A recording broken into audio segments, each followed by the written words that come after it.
काय है मोहल्ले में एक लड़का रहे आवा है तो थोड़ा ध्यान दीनियो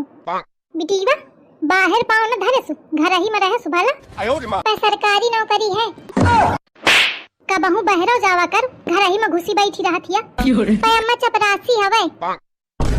खबरदार जो घर के बाहर गई टांगे तोड़ दिन लेकिन अम्मा के 50,000 सैलरी है बिटिया जा पूछियो जाए कोनो दिक्कत तो नहीं आ रहा है माँ खाए पिए में अम्मा बहुत फ्रॉड आदमी है बिटिया ऐसी आके बैठो अम्मा के ऊपर ही इनकम 2 लाख है बिटिया जा काम होए का ताके है अम्मा 6 भाई हैं बिटिया रुक जा खेती 50,000 बीघा है और पूरी खेती बाप के नाम है तुम अम्मा एक बार डिसाइड करके मुझे बता दिया कि मैं जाऊं कि ना जाऊं। अरे सुने ना का खेती 50,000 बीघा पूरी बाप के नाम है यही के मारे तू बैठ मैं जाई हूं